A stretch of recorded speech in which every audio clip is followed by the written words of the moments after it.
Misteri Bunga Tasbih. Bab 1. Farida Gunawan memandang ke sekitarnya. Perasaan takjub masih saja ada. Padahal sudah hampir 2 minggu dia tinggal di situ. Sungguh lingkungan yang nyaman, sejuk, dan tentram.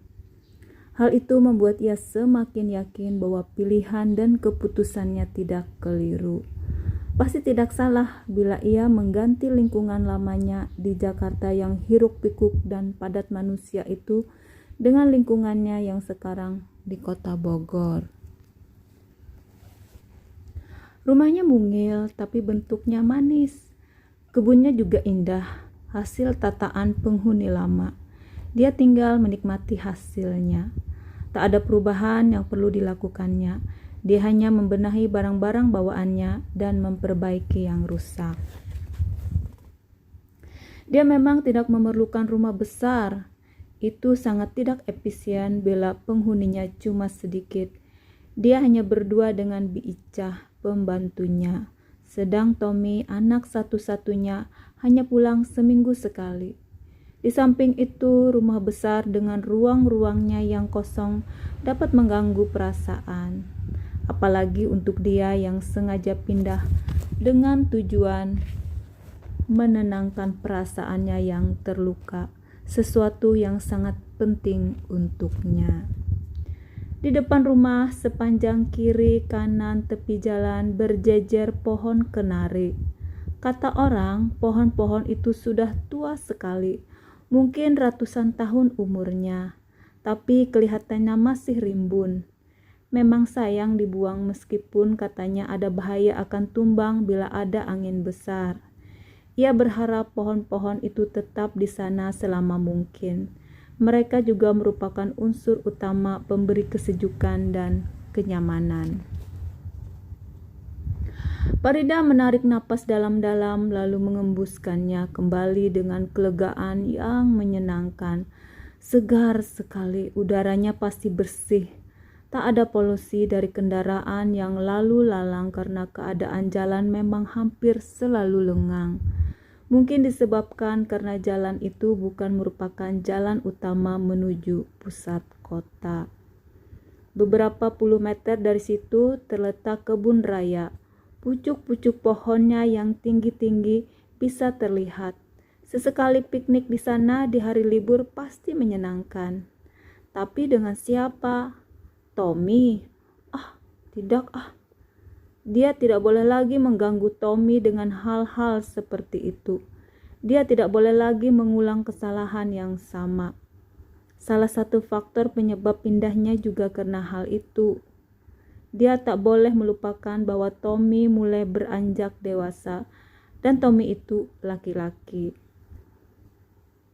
Jangan sampai Tommy tetap memiliki citra sebagai anak mama terus-terusan. Jangan sampai terjadi Oedipus kompleks. Demikian kata Ratih, sahabatnya yang psikolog. Farida menyeka matanya. Coba kalau Gunawan masih ada. Tentu dia dapat mengajaknya ikut menikmati segala kenyamanan yang terasa sekarang. Lalu ia terkejut. Lagi-lagi pikiran seperti itu. Cengengnya kembali lagi. Jangan mengandaikan begini begitu dengan orang yang sudah tiada, percuma dan menyakitkan. Kenanglah dia dengan cara yang lain, misalnya masa lalu yang benar-benar pernah ada. Jangan sesuatu yang tak ada dan tak mungkin ada. Gunawan sudah berada di alam yang lain, itu tak boleh ia lupakan. Bukankah justru karena itu maka ia sekarang berada di sini? Jadi mulai saat itu ia harus berani dan tabah mengatasi segala rasa kesepian dan kesendiriannya. Jangan bergantung kepada siapapun, bahkan juga kepada Tommy. Lebih-lebih kepada Tommy. Sudah hampir 2 tahun lamanya Gunawan meninggalkannya. Masa yang sulit. Dia yang sudah terbiasa selalu ditolong dan dilindungi merasakan kehilangan yang luar biasa. Kemudian ia melihat Gunawan dalam diri Tommy. Ketika itu usia Tommy menjelang 17. Tubuhnya bongsor, cepat besar dan tinggi. Kumisnya sudah membayang di atas bibirnya. Seorang pemuda yang gagah dan tampan. Secara fisik dia kelihatan dewasa dan tentu saja juga sangat mirip ayahnya. Farida merasa telah menemukan pengganti yang hilang. Kemana-mana dia minta diantar Tommy karena sudah terbiasa tak pernah pergi sendirian. Ia selalu minta bantuan Tommy dalam hampir segala hal, termasuk yang bisa dikerjakannya sendiri. Memang yang jadi masalah baginya bukanlah soal kemampuan, tapi rasa kebersamaan. Ia tak ingin sendiri. Tommy selalu siap membantu. Ia tak pernah tampak keberatan. Tapi lama-kelamaan mulai tampak rasa segannya. Itu tak diutarakannya dengan penolakan terang-terangan, melainkan dengan berbagai alasan. Ada ulangan, ada tugas ini, itu, dan sebagainya.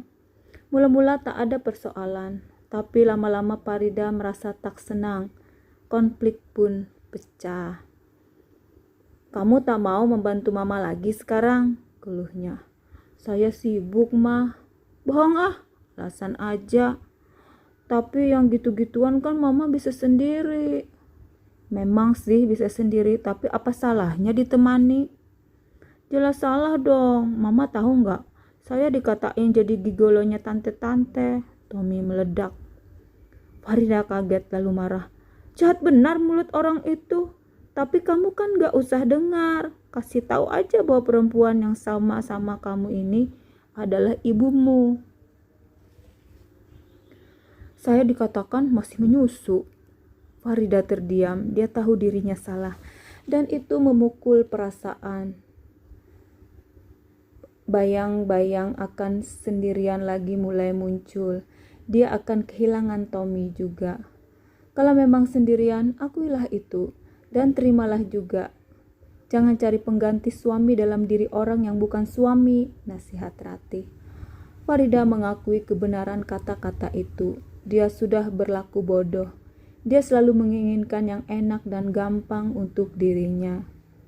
"Jangan sampai Tommy kehilangan rasa bangganya akan dirimu," Ratih mengingatkan. Peringatan itu pun mengagetkan. Dia sudah melupakan hal itu. Selama ini Tommy sangat bangga akan dirinya. "Ibuku seorang pengarang," begitu ia memberitahu teman-temannya dengan bangga.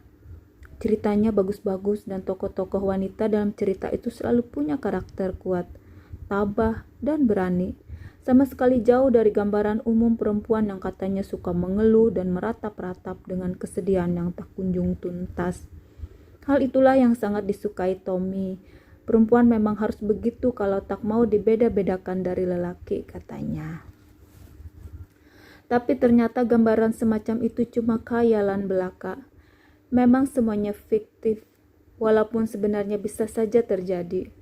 Dan siapapun bisa kalah, dan siapapun bisa kalau mau berusaha. Tommy tentunya menyadari akan hal itu juga, tapi kebanggaan Tommy berangkat dari situ. Mungkin dia berpikir sebagai pencipta tokoh-tokoh semacam itu, tentulah ibunya kurang lebih memiliki kepribadian yang sama. Lantas, bagaimanakah pribadiku yang sesungguhnya? Kebalikan dari tokoh-tokoh yang kuciptakan? Ataukah itu cuma angan-anganku yang terlalu tinggi hingga tak mungkin bisa tercapai? Tapi pikiran semacam itu tak terlalu mengganggu dibanding kekhawatiran kalau Tommy tak bangga lagi akan dirinya. Dia harus berbuat sesuatu, dia harus berubah.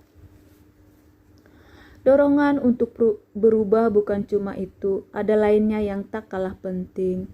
Sejak Gunawan meninggal, tak ada satupun karya tulisnya tercipta.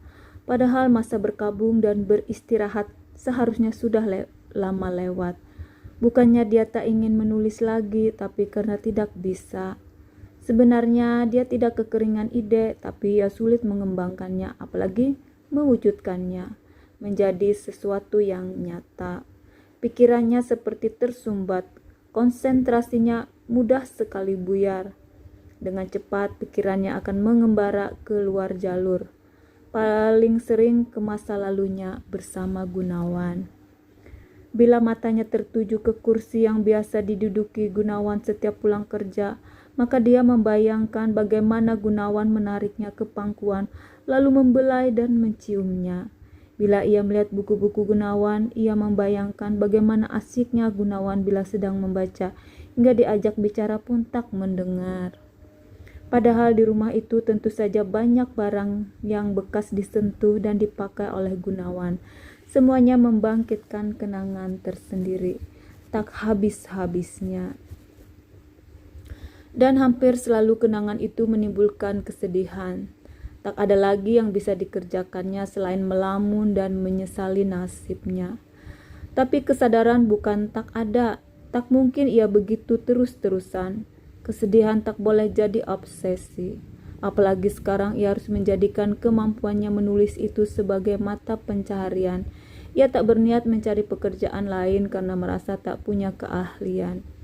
Ia harus tetap menulis. Tapi susahnya pekerjaan yang satu ini membutuhkan pikiran yang sehat. Tak lama lagi Tommy akan memasuki perguruan tinggi, biaya pasti tak sedikit. Sedang harta peninggalan Gunawan bila dimakan terus setiap hari pasti akan habis. Bila pikirannya ke sana, dia merasa panik. Bagaimana kalau dia begitu terus-terusan? Atas anjuran dan bantuan Ratih, ia memilih pindah ke Bogor. Seorang keluarga Ratih ingin menjual rumahnya dengan harga yang relatif murah. Tapi ia juga tak berkeberatan bila rumah itu cuma dikontrak saja. Begitu melihat Farida langsung menyukai rumah itu. Pikir dulu, bila cuma ngontrak kau bisa pindah lagi bila tak betah. Tapi bila membeli kau harus menjualnya lagi dan itu membutuhkan waktu. Begitu Ratih menasihatkan. Farida berunding hal itu dengan Tommy. Sependapat dengan ibunya, Tommy pun menyukai rumah itu. Dia setuju dengan gagasan Ratih. Nanti Mama bisa seperti tokoh dalam cerita Mama itu. Apa ya judulnya? Saya lupa. Itu yang menemukan jejak-jejak pembunuh, bahkan menangkap sendiri pembunuhnya. Di tempat sepi seperti ini kan bisa banyak kemungkinan. Tommy memberi semangat.